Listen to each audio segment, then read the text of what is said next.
ശിരൂരിൽ അർജുൻ ഉൾപ്പെടെ കാണാതായവർക്ക് വേണ്ടിയുള്ള തെരച്ചിൽ തുടരുകയാണ്. ഗംഗാവലി പുഴയുടെ അടിത്തട്ടിൽ ലോറി കണ്ടെത്തിയെന്നുള്ള വിവരമാണ് ഇപ്പോൾ പുറത്തുവരുന്നത്. ലോറി ഉടൻ പുറത്തെടുക്കുമെന്നും അറിയാൻ കഴിയുന്നുണ്ട്.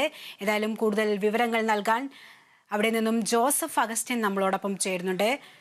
ജോസഫ്, നമുക്ക് ഇപ്പോൾ ദൃശ്യങ്ങളിൽ തന്നെ കാണാൻ സാധിക്കുന്നുണ്ട്. ലോറിയുടേതെന്ന് സംശയിക്കുന്ന ഭാഗങ്ങൾ, ടയറുകളൊക്കെ കണ്ടെത്തി എന്ന് പറയുന്നു. ഇതിലൊരു സ്ഥിരീകരണം നമുക്ക് മുന്നോട്ട് വെക്കാൻ പറ്റുമോ? ഇത് ലോറി അർജുൻ്റേത് തന്നെ എന്നുള്ള ഒരു സ്ഥിരീകരണത്തിലേക്ക് വന്നിട്ടുണ്ടോ? ഈ ലോറി അർജുൻ്റേതെന്ന് 80% ഉറപ്പിക്കാനാകുന്ന തെളിവുകളാണ് ഇപ്പോൾ ലഭിച്ചിട്ടുള്ളത്. കാരണം ആ ലോറിക്ക് സമീപമായി നിലകൊണ്ടിരുന്ന കയർ, അത് ഈ ലോറിയുടെ മരം കെട്ടാൻ ഉപയോഗിച്ചിരുന്ന കയറാണ് എന്നാണ് ഇപ്പോൾ ഈ ദൃശ്യത്തിൽ നിന്ന് വ്യക്തമാകുന്നത്. മനാഫ് അടക്കമുള്ള ഈ മുബീൻ അടക്കമുള്ള ഈ ലോറി ഉടമകൾ വ്യക്തമാക്കിയ കാര്യമാണിത്. എന്തായാലും ഏറ്റവും പ്രധാനപ്പെട്ടത് അർജുന്റെ ലോറി തന്നെ കണ്ടെത്തി എന്നുള്ള കാര്യം തന്നെയാണ്. ഇത്തരത്തിൽ ഈ ടയറിന്റെ ഭാഗങ്ങൾ മാത്രമായിരുന്നു കണ്ടെത്തിയിരുന്നത്. ഒരു ലോറി മുഴുവനായിട്ടുണ്ട് എന്ന്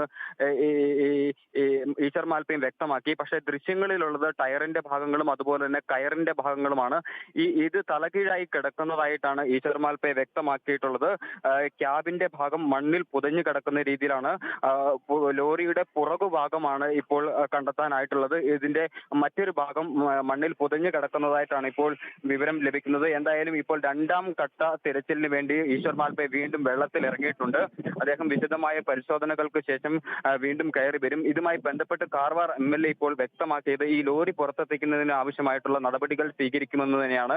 ഇത്തരത്തിലുള്ള ദൗത്യം ആദ്യമായിട്ടാണ് കർണാടക സർക്കാർ ചെയ്യുന്നത്. അതുകൊണ്ട് തന്നെ പലവിധ പ്രശ്നങ്ങൾ നേരിടേണ്ടി വന്നിട്ടുണ്ട്. പക്ഷേ കഴിവിന്റെ പരമാവധി എല്ലാ കാര്യങ്ങളും ഉൾപ്പെടുത്തിക്കൊണ്ട് ഇരു സംസ്ഥാനങ്ങളുടെയും ജനഹിതം മനസ്സിലാക്കിക്കൊണ്ട് തന്നെയാണ് പ്രവർത്തിച്ചതെന്നാണ് ഇപ്പോൾ ഈ MLA അടക്കം വ്യക്തമാക്കിയിട്ടുള്ളത്. ഇപ്പോൾ ലഭിക്കുന്ന ഏറ്റവും പ്രധാനപ്പെട്ട വിവരം, അതായത് 80% ഈ കിടക്കുന്ന ലോറി എന്നത് അർജുന്റെ ലോറി എന്ന് തന്നെ ഉറപ്പിക്കാം. എത്രയും വേഗം ഇത് പുറത്തെത്തിക്കുന്നതിന് വേണ്ട നടപടികളാണ് സ്വീകരിക്കുന്നത്. ഈ ലക്ഷ്മണ നായിക്കിന്റെ കടയുണ്ടായിരുന്ന ഭാഗത്ത് നടത്തിയ തിരച്ചിലാണ് ഇത്തരത്തിൽ ഈ ലോറി കണ്ടെത്താനായത്. ഈ ലോറി പുറത്തെത്തിക്കുന്നതിന് വേണ്ടിയിട്ടുള്ള നടപടികൾ ഇപ്പോൾ ജില്ലാ ഭരണകൂടം സ്വീകരിച്ചിട്ടുണ്ട്. അടുത്ത ഏതാനും മണിക്കൂറുകൾക്കുള്ളിൽ IB ഇന്റർനാഷണൽ പ്രത്യേക യോഗം ചേർന്നതിന് ശേഷമായിരിക്കും ഇതുമായി ബന്ധപ്പെട്ട മുൻ നടപടിക്രമങ്ങൾ ഇപ്പോൾ സ്വീകരിക്കുക. ഡ്രഡ്ജിംഗ് അടക്കമുള്ള പ്രവർത്തികൾ ഇപ്പോൾ നിർത്തിവെച്ചിട്ടുണ്ട്.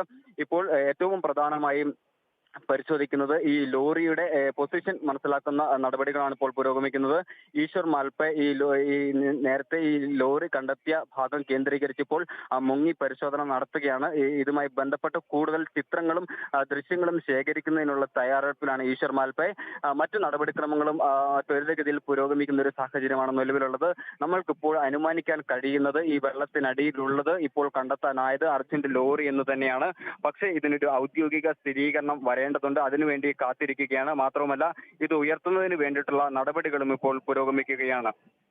എന്തായാലും പുഴയുടെ അടിത്തട്ടിലുള്ള ദൃശ്യങ്ങളാണ് നമ്മളിപ്പോൾ കണ്ടുകൊണ്ടിരിക്കുന്നത്. ജോസഫ്, ഈ 15 അടി താഴ്ചയിലാണ് ഇപ്പോൾ ഈ ലോറിയുടെ ഭാഗങ്ങൾ കണ്ടെത്തി എന്ന് പറയുന്നത് അല്ലേ? അപ്പോൾ ഇനി എങ്ങനെയായിരിക്കും ഈ ലോറി പുറത്തെടുക്കാനുള്ള ബാക്കി ദൗത്യം എങ്ങനെയായിരിക്കും മുന്നോട്ട് പോവുക? ഈ ലോറി പുറത്തെത്തിക്കുക എന്ന് പറയുന്നത് ദുഷ്കരമായിട്ടുള്ള ഒരു ദൗത്യമാണെങ്കിൽ കൂടിയും ഈ ഡ്രഡ്ജർ സംവിധാനം ഇവിടെ നിലകൊള്ളുന്നത് കൊണ്ട് തന്നെ ഇത്തരത്തിൽ വേഗം ഈ ഭാഗത്തെ മണ്ണ് നീക്കം ചെയ്ത് കഴിഞ്ഞു കഴിഞ്ഞാൽ ലോറി ഉയർത്താൻ കഴിയുമെന്ന് തന്നെയാണ് പ്രതീക്ഷിക്കുന്നത്. 12.5 ടൺ ഭാരമുള്ള ലോറിയാണ് ഈ അർജുന്റെ ലോറി. അങ്ങനെയെങ്കിൽ ഈ ഇപ്പോൾ കൊണ്ടുവന്നിരിക്കുന്ന ഡ്രഡ്ജർ സംവിധാനത്തിലെ ക്രെയിൻ ഉപയോഗിച്ച് 22 ടൺ വരെ ഭാരം വഹിക്കാൻ അതിന് കഴിയും. അങ്ങനെയെങ്കിൽ ഈ ഡ്രഡ്ജറിൽ ഘടിപ്പിച്ചിരിക്കുന്ന ഈ ക്രെയിൻ ഉപയോഗിച്ചത് കൊണ്ട് തന്നെ എത്രയും ഈ ലോറി പുറത്തെത്തിക്കാൻ കഴിയുമെന്നൊരു ശുഭാപ്തി വിശ്വാസമാണ് ഇപ്പോൾ ജില്ലാ ഭരണകൂടം പങ്കുവയ്ക്കുന്നത്. അതിന് മുന്നോടിയായി ഇത്തരത്തിൽ പ്രത്യേക യോഗം ചേരേണ്ടതുണ്ട്. ഈ യോഗത്തിൽ മാത്രമായിരിക്കും ഇതുമായി ബന്ധപ്പെട്ട് ഏതൊക്കെ മാർഗങ്ങളാണ് ഈ ലോറി ഉയർത്തുന്നതിന് സ്വീകരിക്കുക എന്ന് വ്യക്തമാകുകയുള്ളൂ. ഈ SP തന്നെ വ്യക്തമാക്കിയ ഒരു കാര്യം, ഇത്തരത്തിൽ ഈ പുഴയിൽ പതിച്ചിട്ടുള്ള ഒരു ലോറി ഉയർത്തിയുള്ള ഒരു പരിചയം കർണാടക സർക്കാരിന്റെ ഇതുവരെയുള്ള കാലയളവിൽ ഉണ്ടായില്ല. കഴിഞ്ഞ ദിവസം 1 മാസം മുമ്പാണ് ഇത്തരത്തിൽ കാർവാറിൽ ഒരു കാളി നദിക്ക് കുറുകെ ഉണ്ടായിരുന്ന ഒരു പാലം തകർന്നു വീണ് ഇതുപോലെ ഒരു ലോറി പുഴയിലേക്ക് പതിച്ചത്. ഈ ശിരൂരിൽ അപകടം നടന്ന സ്ഥലത്തിന് 40 കിലോമീറ്റർ അകലെയാണ്. അവിടെ നിന്ന് ഇത്തരത്തിൽ ഒരു ലോറി ഉയർത്തുന്ന ഒരു സാഹചര്യം ഉണ്ടായിരുന്നു. പക്ഷേ ആ ലോറി അനായാസം ഉയർത്താനായിരുന്നു, മറ്റു പ്രശ്നങ്ങൾ ഉണ്ടായിരുന്നില്ല. ജലത്തട്ടിൽ തട്ടിയ നിലയിലായിരുന്നു, മണ്ണ് കുമിഞ്ഞ ഒരു സാഹചര്യം ഇല്ലായിരുന്നു. അതുകൊണ്ട് തന്നെ 12 മണിക്കൂർ നീണ്ട ദൗത്യത്തിനൊടുവിൽ ഇത്തരത്തിൽ പുഴയിൽ നിന്ന് ഈ ലോറി വലിച്ചു കയറ്റാനായി. അതേ മാതൃക തന്നെ ഇതിലും സ്വീകരിക്കുമെന്നാണ് ഇപ്പോൾ SP അടക്കമുള്ള ആളുകൾ വിശദീകരിച്ചിരിക്കുന്നത്. മാത്രമല്ല SDRF ദുരന്തമുഖത്ത് പ്രത്യേകമായി പ്രവർത്തിക്കുന്ന SDRF NDRF സംഘങ്ങളുടെ പ്രത്യേക നിർദ്ദേശപ്രകാരം മാത്രമായിരിക്കും ഇതുമായി ബന്ധപ്പെട്ട മറ്റു നടപടികളിലേക്ക് കടക്കുകയുള്ളൂ എന്നും ലോറി പുഴയിൽ നിന്ന് ഉയർത്തുന്നതിന് വേണ്ടിയിട്ടുള്ള മാർഗങ്ങൾ സ്വീകരിക്കുകയുള്ളൂ എന്നാണ് ഇപ്പോൾ അറിയാൻ സാധിക്കുന്നത്. എന്തായാലും ഈ ലോറി പുറത്തെത്തിക്കുന്നതിന് വേണ്ടിയിട്ടുള്ള പ്രവർത്തനങ്ങൾ ത്വരിതഗതിയിൽ മുന്നോട്ട് പോകുന്ന ഒരു സാഹചര്യമാണുള്ളത്. ഇതിന്റെ കിടപ്പ് മനസ്സിലാക്കുന്നതിന് വേണ്ടി ഈശ്വർ മാൽപ്പെ വീണ്ടും വെള്ളത്തിലിറങ്ങി പരിശോധന നടത്തുകയാണ്. ഇവിടെ നിന്ന് കേന്ദ്രീകരിച്ച് അത്തരത്തിലായിരിക്കും ഇതുമായി ബന്ധപ്പെട്ട മുന്നോട്ടുള്ള ദൗത്യം ക്രമീകരിക്കുക എന്നാണ് ഇപ്പോൾ അറിയാൻ സാധിക്കുന്നത്. അടിയന്തരമായി ഈ ഉന്നത ഉദ്യോഗസ്ഥരുടെയും ഈ ദൗത്യവുമായി ബന്ധപ്പെട്ട മറ്റു ഉദ്യോഗസ്ഥരുടെയും യോഗം വിളിച്ചു ചേർത്തിട്ടുണ്ട്. ആ യോഗത്തിൽ പ്രത്യേകമായ തീരുമാനങ്ങൾ ഉണ്ടാകും.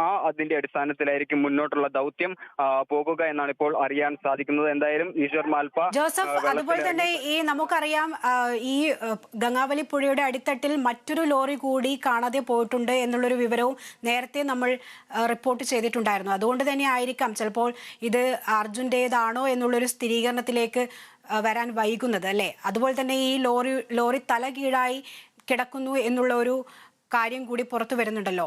അങ്ങനെയാണെങ്കിൽ മനാഫ്, അതായത് ലോറിയുടെ ഉടമ അല്പസമയം മുൻപ് പറഞ്ഞത് ഇത് സ്ഥിരീകരിക്കാനായിട്ടില്ല, ഇനി പുറത്തെടുത്തതിന് ശേഷം മാത്രമേ പറയാൻ സാധിക്കൂ എന്ന് തന്നെയല്ലേ പറഞ്ഞത്, നമ്മളോട് പ്രതികരിച്ചത്? അത്തരത്തിൽ ഒരു പ്രതികരണമാണ് മനാഫ് നടത്തിയത്. പക്ഷേ മുബീൻ അടക്കമുള്ള ഇതിന്റെ ഉടമകൾ വ്യക്തമാക്കിയ ഒരു കാര്യം, ഈ ലോറിയുടെ സമീപത്ത് തന്നെ ആയി ഈ കയർ കണ്ടെത്തുന്ന ഒരു സാഹചര്യം ഉണ്ടായി. ഈ ദൃശ്യങ്ങളിലും ഈ കയർ വ്യക്തമാണ്. ഈ കയർ പ്രത്യേകമായി ഈ മരം കെട്ടുന്നതിന് വേണ്ടി മാത്രം ഉപയോഗിക്കുന്ന കയറാണ്. അങ്ങനെയെങ്കിൽ ഈ ലോറി നമ്മുടെ തന്നെയാകാം എന്നൊരു ഉറപ്പാണ് മുബീന്റെ ഭാഗത്തു നിന്നും ഉണ്ടായിട്ടുള്ളത്. ടെക്നിക്കലി ഇത്തരത്തിൽ വെള്ളത്തിനടിയിൽ കിടക്കുന്ന ഒരു വസ്തുവിനെ പുറത്തെത്തിക്കാതെ ഒരിക്കലും ഇത് ഒരാളുടെ ലോറിയാണ് എന്ന് പറയാൻ സാധിക്കില്ല. അതുകൊണ്ടായിരിക്കും മനാഫ് ഒരിക്കൽ ഒരുപക്ഷെ അത്തരത്തിൽ പറഞ്ഞിട്ടുണ്ടാവുക. പക്ഷേ നമ്മൾക്ക് അനുമാനിക്കാൻ കഴിയുന്ന ഏറ്റവും പ്രധാനപ്പെട്ട കാര്യം ഇത്തരത്തിൽ ഇവിടെ ലഭിച്ചിരിക്കുന്ന, ഇപ്പോൾ കണ്ടെത്തിയിരിക്കുന്ന ലോറി അർജുൻ്റേതാണെന്ന് തന്നെ അനുമാനിക്കാം. കാരണം മറ്റ് ലോറിയുടെ ഭാഗങ്ങൾ വിവിധയിടങ്ങളിൽ നിന്ന് കണ്ടെത്തുകയുണ്ടായി. ഇത്തരത്തിൽ ഒരു ലോറിയുടെ ഭാഗങ്ങൾ കൂടി കണ്ടെത്താനുണ്ട് എങ്കിൽ പോലും ഈ ലോറി അർജുൻ്റേതാകാനുള്ള സാധ്യതയാണ് ഏറ്റവും കൂടുതൽ എന്നാണ് പ്രധാനപ്പെട്ട കാര്യം. കാരണം ഈ ലോറിയിൽ ഉപയോഗിച്ചിരുന്ന കയറും അതുപോലെ തന്നെ ഈ ഇന്നലെ ലഭിച്ചിരിക്കുന്ന വാട്ടർ സ്റ്റാൻഡും ഇവിടെ നിന്ന് തന്നെ ലഭിച്ചതാണ്. അതുകൊണ്ട് തന്നെയാണ് ഇത്തരത്തിൽ സംശയം ബലപ്പെട്ടു വരുന്നതും നമ്മൾ കൂടുതലായി ഈ കാര്യങ്ങൾ ഉറപ്പിക്കുകയും ചെയ്യുന്നത്. ഇത് അർജുന്റെ ലോറിയാണ് എന്ന് തന്നെയാണ് പ്രതീക്ഷിക്കുന്നത്. ഈശ്വർ മാൽപ്പെ ഇറങ്ങി കൂടുതൽ പരിശോധന നടത്തി ദൃശ്യങ്ങൾ ലഭിച്ചു കഴിഞ്ഞാൽ ഇത്തരത്തിൽ ഇതുമായി ബന്ധപ്പെട്ട് കൃത്യമായ ഒരു വിവരം നൽകാനാകുമെന്ന് തന്നെയാണ് പ്രതീക്ഷിക്കുന്നത്. ജോസഫ്, നമ്മൾ ദൃശ്യങ്ങളിൽ കാണുന്നത് പോലെ തന്നെ നേരത്തെ അർജുന്റെ സഹോദരി ഭർത്താവും ഒക്കെ ഈ സംഭവ സ്ഥലത്ത് തന്നെ ഉണ്ടല്ലോ. ഇവർ പ്രതീക്ഷ തന്നെയാണ് മുന്നോട്ട് വെക്കുന്നത്. തീർച്ചയായും അർജുന്റെ സഹോദരിയും സഹോദരി ഭർത്താവും അതുപോലെ തന്നെ കസിൻ അടക്കമുള്ള ആളുകൾ ഇവിടെ ഇപ്പോൾ എത്തിച്ചേർന്നിട്ടുണ്ട്. ഇവർ 100% വിജയപ്രതീക്ഷയിലാണ്. കാരണം ഇത്തരത്തിൽ ഡ്രഡ്ജർ ഉപയോഗിച്ചുള്ള പരിശോധനയിൽ ഫലം കാണുമെന്ന് ആദ്യ